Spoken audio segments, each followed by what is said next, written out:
In the small town of Vadnagar, Gujarat, a boy sells tea at a railway station. His hands are rough, his eyes full of fire. Through dusty lanes, crackling stoves, and whispers of fate, a dream begins to flicker. Who could imagine that this boy would one day speak to the world as a prime minister? Chapter 1. Chai, Coal, and Dusty Dreams. In the town of Vadnagar, the train station was always busy. Trains came, trains left. People rushed by with heavy bags, loud voices, and tired feet. And in the middle of it all stood a young boy. His name was Narendra. He carried a small kettle. Steam rose from the spout. The smell of tea, strong, sweet, and spicy, filled the air. "Chai, chai," he called. His voice was soft but clear. He moved between crowds, pouring tea into small cups. Some people smiled. Some didn't notice him. But Narendra kept working. He was not just selling tea. He was watching, listening. He heard stories from faraway places. He saw people laugh, cry, argue, sleep. The train station was his school. The world passed before his eyes, and he remembered everything. His family was poor. His father also sold tea. They didn't have much, just a small home, a few things, and big hopes. Life was hard. But Narendra was harder. Every morning before sunrise, he helped clean. Then he prepared the tea. Hot water, black leaves, milk and spices, simple work, but done with care. After school, he returned to the station to help again. But this boy was not like others. When other children played, he read books. When others rested, he asked questions. Why were some people hungry? Why did leaders make promises and forget them? What could change the world? He didn't speak these thoughts. He kept them inside, like a fire, small but strong. One day, a stranger came to the station. He was dressed like a monk. His eyes were calm. He smiled at Narendra. "You work hard," the monk said. Narendra nodded. "I want to do more." The monk looked at him for a moment. Then he asked, "Do you know yourself?"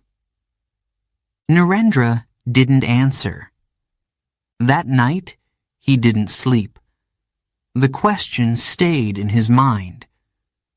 Do I know myself? He had never thought about it. But now, he couldn't stop. He made a choice. He left home. No one knew where he went. Not his parents, not his friends. He took no bag, no money, just his will. He walked for days, through forests, along rivers, up mountains. He searched for meaning. He visited holy places, ashrams, temples. He met monks, sages, teachers.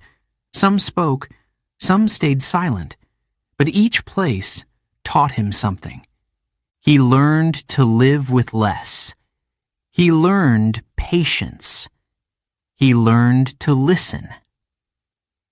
Years passed. He returned home. His mother cried. His father was older. His brothers had grown. But Narendra had changed. He was calm, quiet, strong inside. His eyes were sharp but kind. People noticed. They saw something in him, something new. He didn't want comfort. He wanted purpose. He joined a group that worked for the country. They believed in discipline, service, unity. Narendra followed their path. He woke early. He worked late. He traveled from village to village, speaking, teaching, organizing. He slept in small rooms. Sometimes he ate only once a day, but he never stopped. He was not famous, not yet, but something inside him had grown, a deep love for the people, a voice for those who had none, and a dream that one day he would lead, not for power, but for change. And so, the boy who once poured tea on a dusty railway platform kept walking, kept rising, kept believing. His journey had just begun. Even in silence, young Narendra wrestled with questions. Why was there so much poverty? What did justice look like? While others played, he read, walked alone, listened deeply. Inside him, something stirred, a calling, a mission, a storm, and it would not be ignored. Chapter 2. Storms Inside the Stillness. The sun rose over Vadnagar. The streets slowly filled with voices, carts, and cooking smoke. Shops opened. Children laughed. Life began, as it always did. But in one small home, a boy sat alone. Narendra. His books lay open. But he wasn't reading. Not yet. He was thinking. Deeply. Why did some children go to school while others begged for food? Why did old people work in the sun while leaders gave long speeches in cool halls? These questions lived inside him. They didn't leave. They followed him, like shadows. At school, he studied well. His teachers noticed him. He asked questions others did not because he wanted attention, but because he needed answers. After school, he walked. Long walks, sometimes to the river, sometimes into the fields. He liked the wind, the quiet. It helped him think. He watched the sky, the clouds, the birds flying far away, and he wondered, where was he meant to go? At home, he helped. He cleaned, he cooked, he smiled.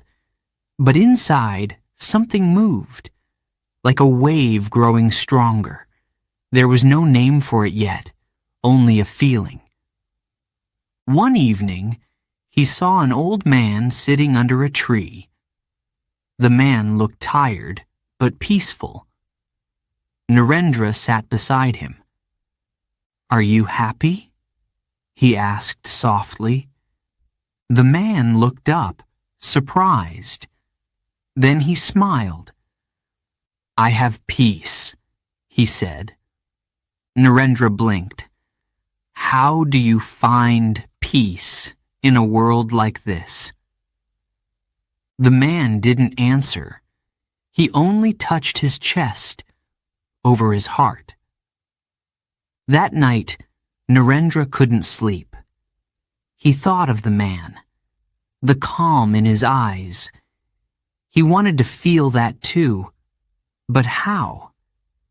He started waking up earlier, before sunrise. He stood outside and breathed in the cold morning air. He lit a lamp. He sat cross-legged. He tried to empty his mind. At first, it was hard. His thoughts ran fast. But slowly, things changed. He found stillness, but inside that stillness came more questions. He began reading about leaders, Gandhi, Swami Vivekananda. He read their speeches, their struggles, their dreams. Something about them pulled him in. He started writing, not for school, for himself. Words came slowly, but they were honest. His thoughts, his fears, his hopes. On paper, they became real. Sometimes he didn't speak much. People thought he was shy, quiet. But inside, he was burning, not with anger, but with a deep desire to do something, to help, to build, to change what felt broken. One day, he watched a man fall on the street. No one helped. People just walked past. Narendra ran to him. He gave him water. He waited with him until help came. The man held his hand. "Thank you," he whispered. Narendra felt something shift inside him. This is what he wanted. To be useful, to serve, to lift someone, even for a moment. He couldn't forget that moment. He started noticing more. A hungry child outside a bakery, a lonely woman sitting by the temple, a blind man trying to cross the road. His eyes opened wider every day. But life was not easy. He had no power, no money, no support, just his will, his curiosity, his fire. Sometimes he felt tired, lost. What could a poor boy do in a big, loud world? But then, he remembered the silence, the stillness he had found, and the storm inside it. He knew now, it wasn't a weakness, it was strength. It was time. Time to take the first step. Not as a boy, but as someone with purpose. The world didn't see it yet, but Narendra did. And he was ready. Chapter 3. Feet on the road, eyes on the horizon. He didn't tell anyone. No goodbye, no plan. Just the morning breeze and the road ahead. Narendra stepped outside his home. His heart beat fast. His hands were cold. But he walked forward, not back. There was no bag, no food, no coins in his pocket. Only a dream. He didn't know where he was going, but he knew why. He needed to find truth. He wanted to understand life, not just by reading, but by living. The train passed behind him, loud, heavy, full of people. He kept walking, past fields, past trees, past everything he knew. His sandals wore thin. The sun burned his skin. But he didn't stop. He reached hills, climbed slowly, rested under trees. Birds flew above. The sky looked endless. He stopped at temples, sat with monks, watched the oil lamps flicker in the dark. The chants filled the air. They said little, but it meant so much. He washed his face in rivers, slept under stars.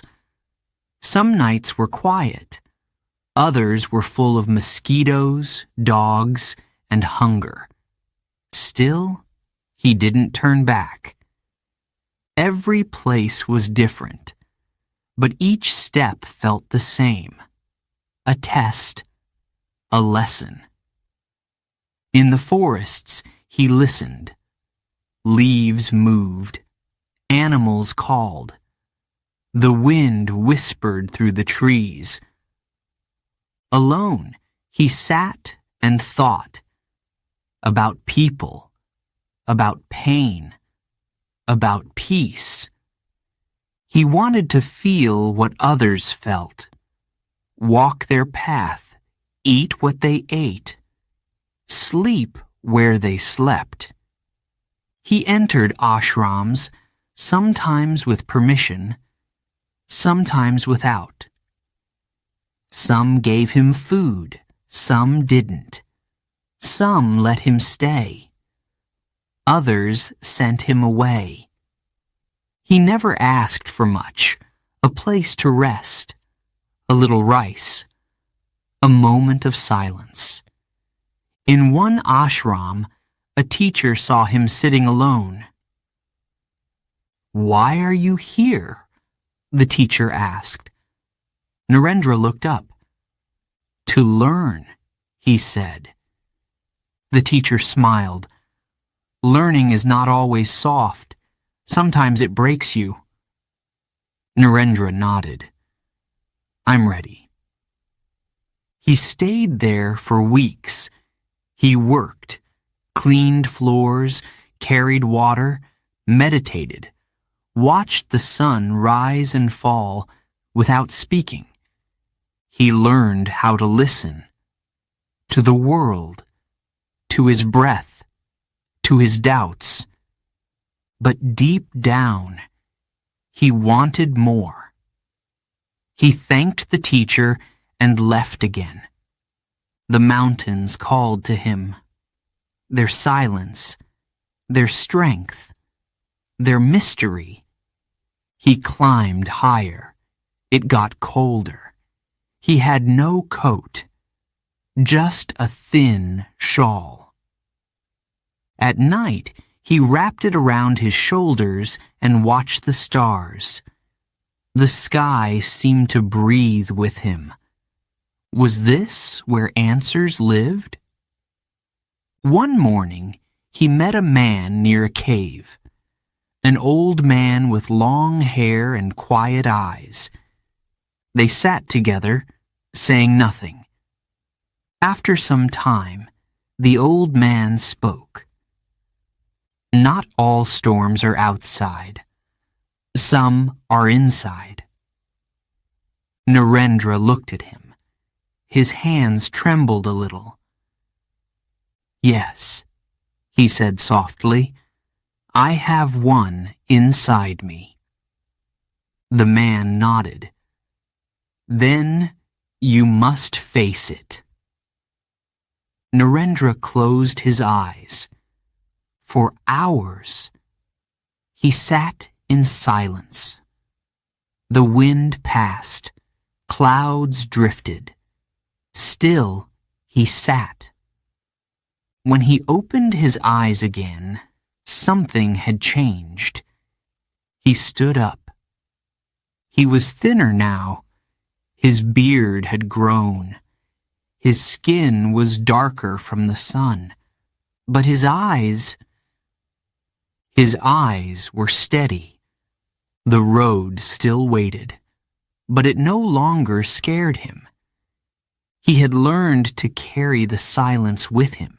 He had learned that the path is not just where your feet go.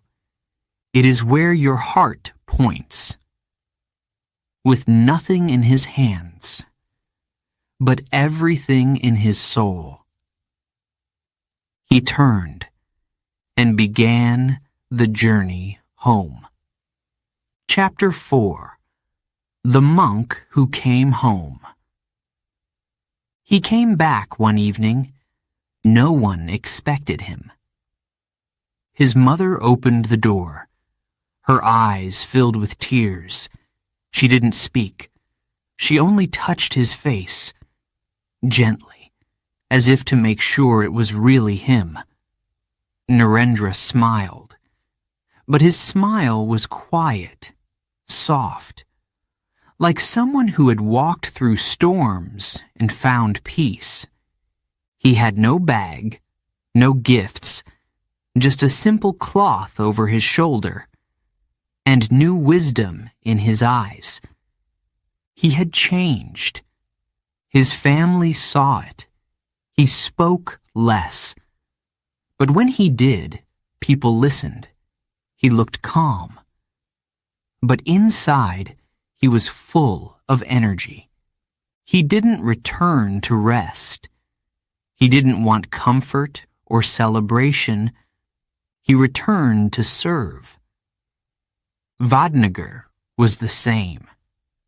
The same small streets, the same voices in the market, but Narendra saw it all differently now. He walked through town, not like a visitor, but like someone with a purpose. People asked questions. Where were you? What did you see? What will you do now? He didn't tell stories to impress. He gave short answers, then asked questions of his own. How can we help our neighbors? Why do children still go hungry? Where is the leader who listens, not just speaks? They didn't know how to answer, but they started to think. Narendra joined the Rashtriya Swayamsevak Sangh, the RSS. It was a group that believed in unity, discipline, and national pride. He liked their rules: simple dress, early mornings, hard work, clean living. He followed without complaining. He cleaned floors, carried water, cooked for others. No job was too small. People noticed him, not because he was loud, but because he was consistent. Everywhere he went, he asked what needed fixing: roads, schools, water pumps. He met farmers, workers, shopkeepers. He listened, then he acted. He didn't wait for orders. If something was broken, he found tools. If someone was sick, he brought medicine. If there was a fight, he calmed it. He started traveling across Gujarat, on trains, on bikes, sometimes on foot. Each town had its own problems. He didn't complain. He learned from them all. He met angry people, poor people, lost people, and he gave them something rare: attention. Not promises, not speeches, just someone who cared. He worked long days. He wrote at night. He planned. He prepared. Still, he lived simply. He slept on mats, ate what others ate, woke before dawn. People began to follow him. Quietly, with respect. One day, a senior leader came to see him. "You have something inside you," the man said. "You don't just talk, you build." Narendra bowed his head. "I want to serve," he replied. The leader smiled. "Then serve where it matters most." That day, something shifted. A new path opened. Not just service, leadership. But he didn't rush. He didn't shout his name from rooftops. He waited, watched, worked harder. He saw politics around him, dirty, confusing, filled with noise. But he believed it could be different. He believed it must be different. He told his friends, politics should not be a game. It should be a tool to serve. They were surprised. He was young, but he spoke like someone who had seen the world. He had, not in big cities, but in small villages, broken houses, and quiet hearts. That was his training. Years passed. His name began to rise. But he didn't stop his work. He still cleaned, still walked, still asked questions. He wore white, not to look pure, but to remind himself to stay humble. The monk had come home, but he didn't return to rest. He returned to light a fire. Chapter 5. From Saffron Shadows to Center Stage. He worked in silence. No big speeches, no crowds, just action. The Rashtriya Swayamsevak Sangh gave him a path. It was not easy. The rules were strict. Life was simple. But Narendra liked that. He woke up before the sun. Cold water, a quick prayer, then training, physical drills, marching, reading, planning.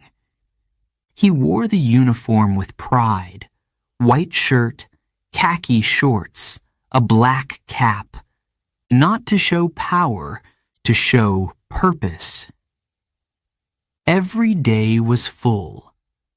Morning meetings, daytime travel, late-night reports, no time for sleep, no room for excuses. He went from town to town, small villages, crowded markets, quiet homes. He listened to problems, roads broken, water dirty, schools falling apart. He didn't just write notes. He looked for solutions. Sometimes he fixed things with his hands, dug holes, painted walls, moved stones. People watched him. They didn't know his name, but they saw his eyes, focused, sharp, burning with something deep. He asked nothing for himself, no money, no title. He only asked, "What can we do better?" This question changed everything. Other members of the RSS started to notice him. They said, "He does not stop." They said, "He works like 5 men." And slowly, people outside the RSS started to notice too. In one village, an old man said, "That boy, he is not like the others. He means what he says." News spread. There was no radio talking about him, no newspapers printing his face, but word of mouth is powerful. "Who is that young man?" they asked. "The one who never sleeps? The one who helps, then disappears?" In the background, Narendra kept moving. He trained new volunteers, gave speeches to small groups, taught young boys about India, about discipline, about unity. He wrote essays, letters, plans. Not about himself, but about service. Then came a turning point.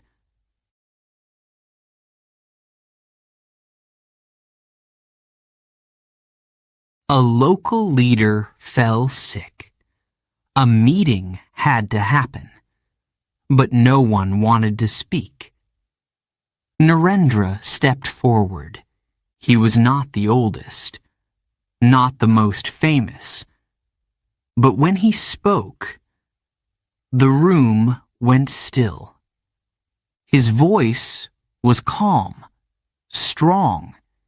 His words were simple, clear. He didn't try to impress. He told the truth. People clapped, not loudly, but with meaning. One leader pulled him aside afterward. "You must speak more," he said. Narendra shook his head. "I must do more." But that meeting changed everything. More people asked him to visit. More problems were brought to him. And still, he refused fame. He sat on the floor, not the chair.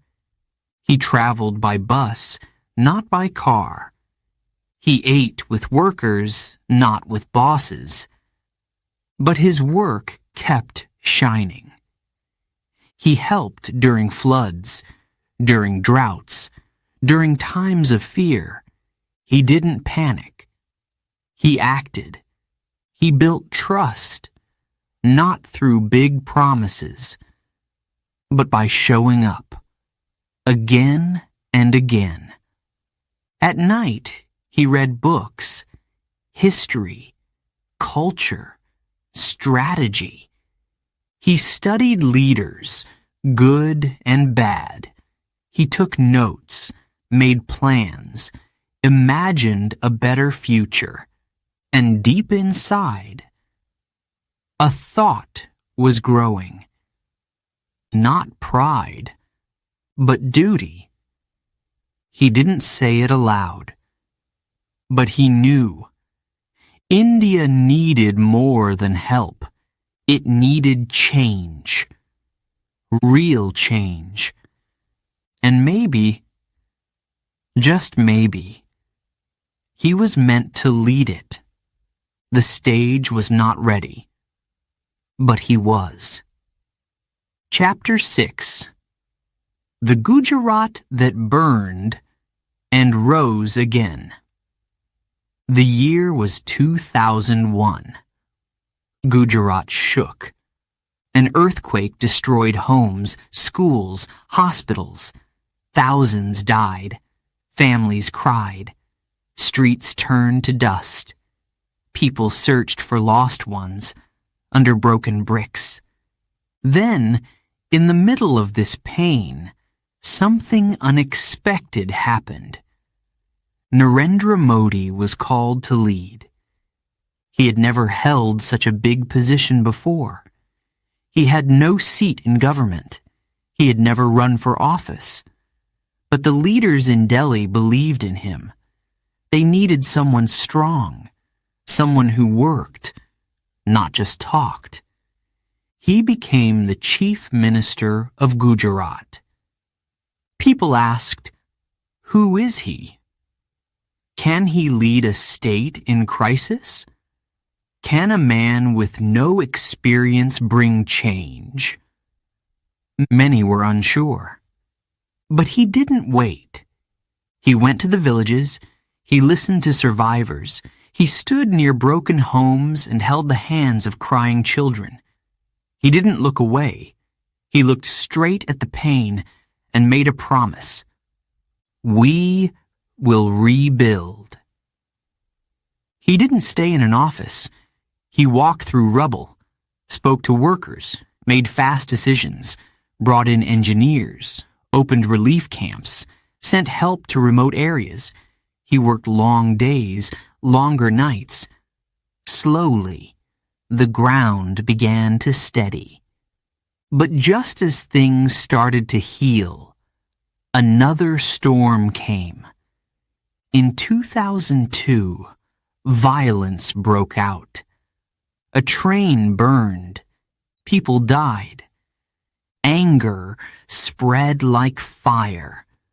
Shops were attacked, homes destroyed, streets filled with fear. Neighbors turned against each other. Communal riots exploded across Gujarat. Hate replaced hope. The whole country watched, the world watched, and Narendra Modi stood in the middle of it. Reporters asked hard questions. Why didn't the government stop it? Did he do enough? Was he responsible? Some praised his strength. Others blamed him. International voices shouted. News channels showed only flames. Modi said little. But inside, the pressure grew. People said his time was over. They thought his journey had ended. But he stayed. He didn't run. He didn't hide. He focused on the state. He held meetings, changed rules, fired officers who failed. Then, step by step, he began something few expected. He rebuilt Gujarat. He focused on power, roads, water, jobs, safety. He brought electricity to villages, built new highways, opened schools, cleaned rivers. He met business leaders, told them to invest, promised fast work, promised clear laws, and he kept his word. Factories opened, towns grew, cities got smarter. People started calling it the Gujarat model. They saw change with their own eyes. Tourists came. Foreigners came. The noise of riots was replaced with the sound of machines, school bells, and traffic. Modi won elections again, and again. He spoke with power, used simple words, reached the hearts of farmers, workers, shopkeepers. He used technology, held video calls, sent messages to villages, asked for ideas, listened to young voices. He didn't forget the fire.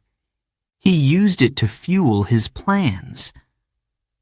But critics didn't stop. They asked about the past. They spoke of the riots. He answered in interviews, in courtrooms. He was cleared of wrongdoing. But the scar stayed, and Modi knew it. He didn't pretend it didn't happen. He chose to rise above it. Each project was his answer. Each new school. Each new road. Each new girl child getting an education. That was his way of healing the state. He became more than a leader. He became a symbol, a man who fell into the fire and came out stronger. Gujarat had burned, but now it stood tall, not perfect, but proud. A state once in chaos was now leading in growth. Modi had faced doubt, faced rage, faced global questions, and still he moved forward. One speech at a time, one village at a time, one silent promise at a time. Chapter 7. Enemies, allies, and echoes of power. Delhi was paying attention now. So was the media. So was the world.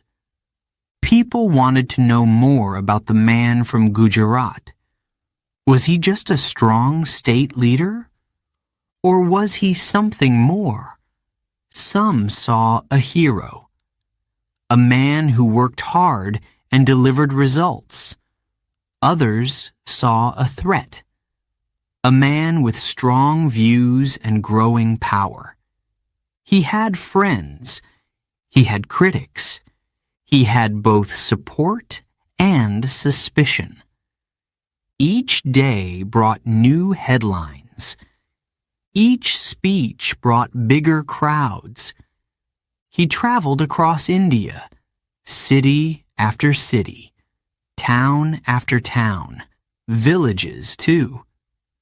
People stood under the hot sun for hours just to hear him speak. He didn't use fancy words. He didn't need notes. His voice was steady. His message was simple. India needs change. India needs good governance.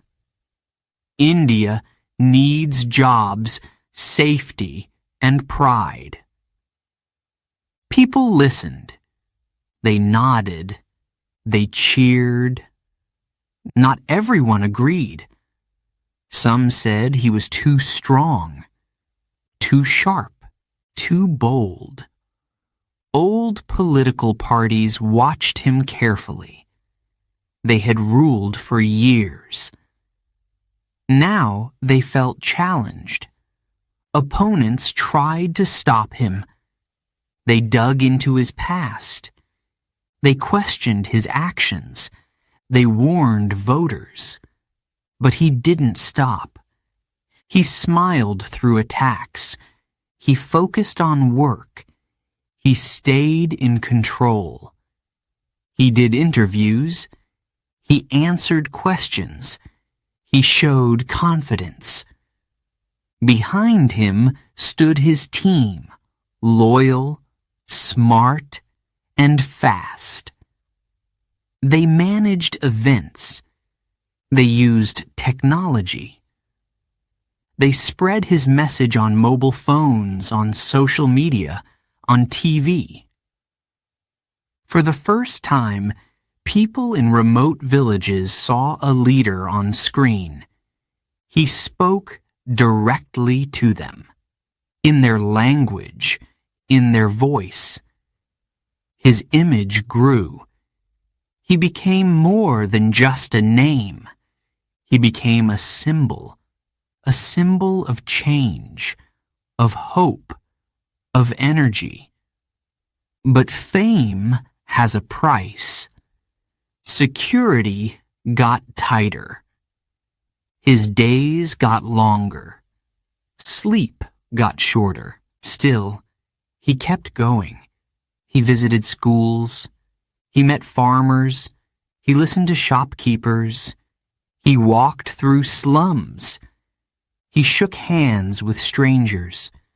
His eyes never lost focus. His ears never closed.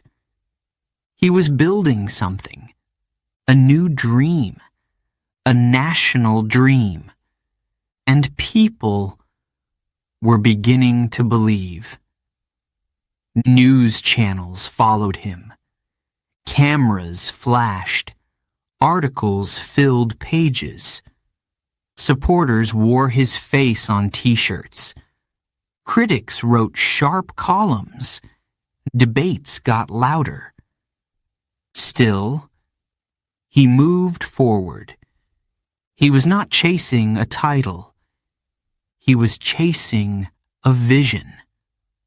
A cleaner country, a stronger economy, a safer nation. He knew the journey ahead would not be easy. Big cities had problems. Small towns had bigger ones. Corruption was deep. Jobs were few. Prices were high. But he was ready. He said, "This is not just about winning. This is about serving." Some laughed, some clapped, some doubted, some believed. The political map of India began to shift. Old parties grew nervous. New voices rose up. But one name echoed more than any other. Modi, everywhere. The man who once walked dusty roads barefoot was now riding a wave of support. Some said he would fail. Others said he could not be stopped. Both were watching. He didn't promise magic. He promised hard work. He didn't say he was perfect. He said he would try. That was enough for millions. They didn't want a king.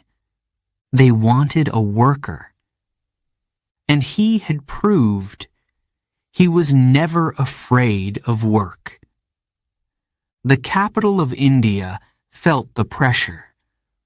Whispers in Parliament grew louder.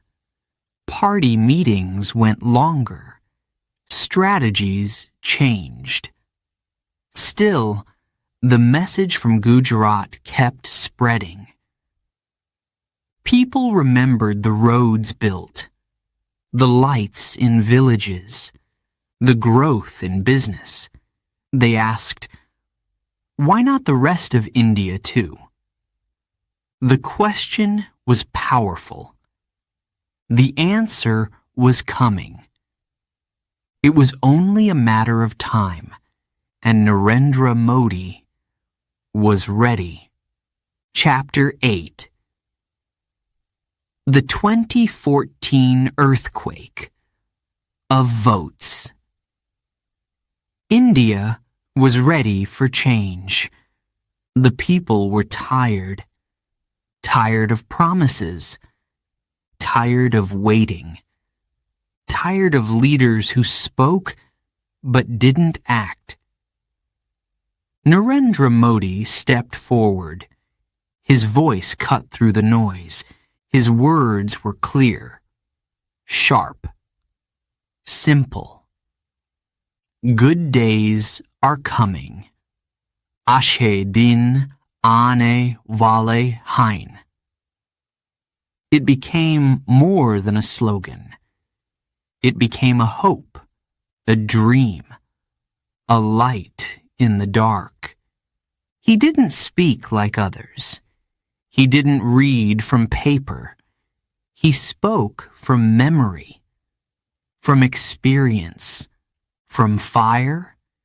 He told stories of his past, of trains, of tea, of walking barefoot. People saw themselves in him, a man from nothing, now aiming for everything, not for himself, for the country. The election season began. The air changed. Posters filled walls. Flags flew high. Loudspeakers echoed across towns. Modi's face was everywhere, not smiling, serious, focused, ready. He traveled non-stop, city to city, state to state. He spoke in Hindi, in Gujarati, in English. He waved from buses, trucks, balconies. Crowds grew, stadiums filled.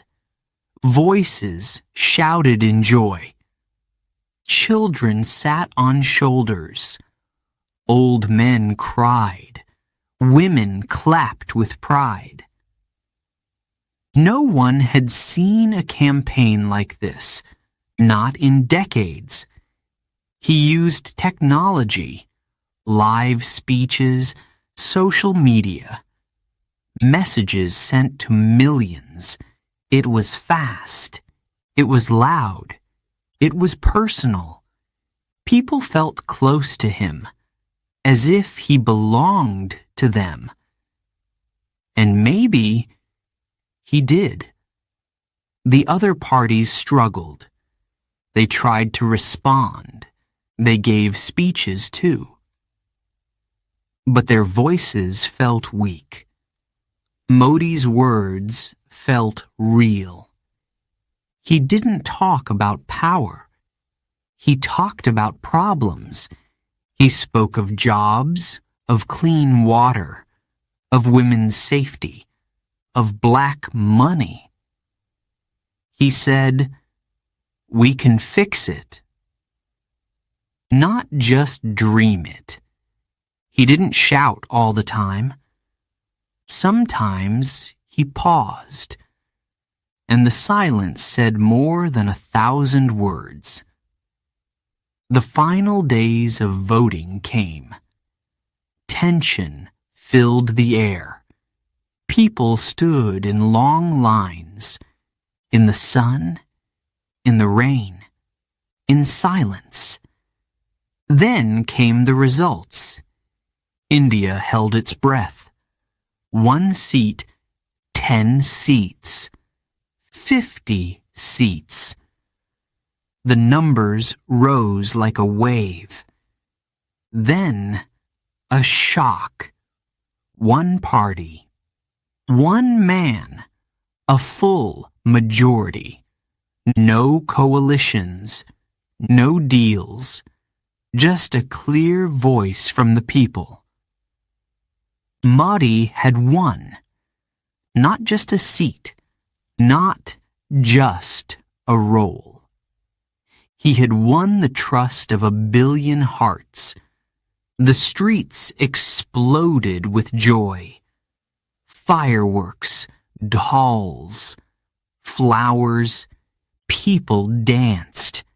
They shouted his name. Narendra Modi, Modi, Modi. But he didn't jump or scream. He stood still. Then he bowed. He touched the steps of Parliament. Gently, with respect. A boy who once sold tea, now entering the House of Power. It was more than a win. It was a moment, a turning point. He gave a short speech. He didn't speak about victory. He spoke about responsibility. His eyes were moist. He thanked the people. He thanked his mother. He thanked India. Then he said, "This is not my win. It is your win." He looked at the camera. To every poor man, to every child, to every mother, I will not let you down. Across the world, leaders watched. Some smiled, some frowned. All were surprised. India had spoken.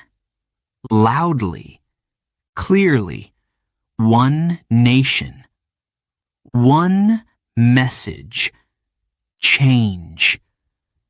The earthquake was not made of shaking earth.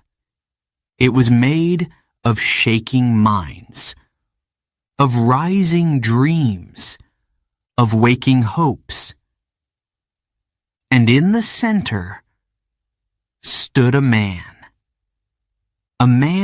with no famous family, no palace, no title passed down, only work, only belief, only the will to serve. History had turned a page, and the ink was Modi. Chapter 9. The silence behind the roar. The crowds still cheered. Flags still waved. Voices still called his name.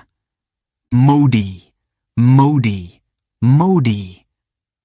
But inside the glass walls of high buildings, behind the curtains of power, there was quiet.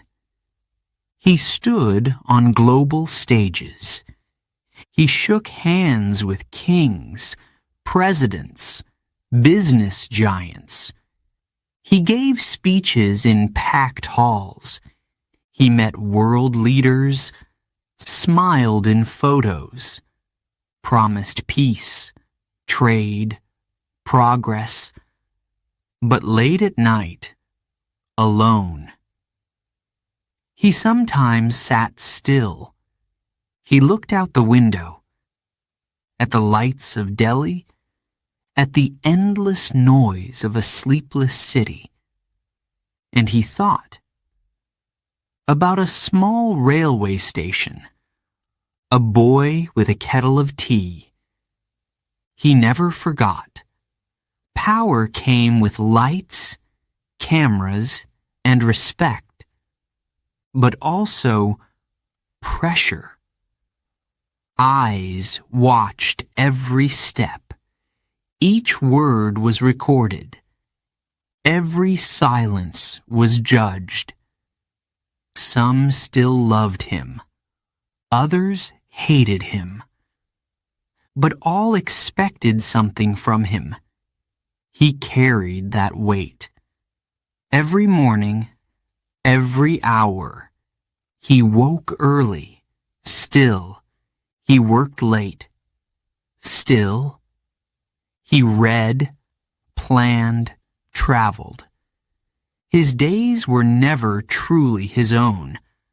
Some called him strict. Some called him wise.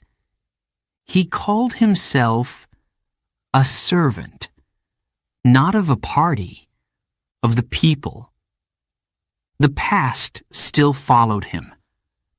Questions returned. Accusations echoed. He answered them in his way, not with long talks, but with more work, more action, more effort. He didn't show emotion often, but sometimes when he spoke of his mother, his voice trembled. When he talked of poor families, his eyes softened. He knew where he came from. He knew what hunger felt like, what struggle looked like. He didn't let go of that memory. It kept him grounded. The seat of power was never soft. It was cold, heavy, demanding. But he sat in it with discipline. Some said he changed. Some said he stayed the same. The truth? Maybe both. He had to lead a nation of over 1 billion. So many languages, so many hopes, so many problems. And he had only 2 hands, 2 feet, 1 heart. The silence around him grew louder. He could no longer walk through streets freely. No more random talks with strangers. No more quiet meals at a tea shop. Now, every step was planned. Every move watched. But deep inside, a boy still walked. He still dreamed, not for himself, for the country, for its children, for its future. The noise outside was constant. Praises, blame, questions, demands, but the real voice came from within. He asked himself, "Am I doing enough?" He looked in the mirror, searching for answers. Not for power, but for peace. He had won, again and again. But what does it mean to win? He didn't rest. He couldn't. India was still growing, still hurting, still rising. He stood by the national flag. He looked at its colors. He felt pride and pressure. He closed his eyes and listened, not to applause, but to the silence. A silence filled with dreams, with doubt, with duty. That was the price. That was the crown.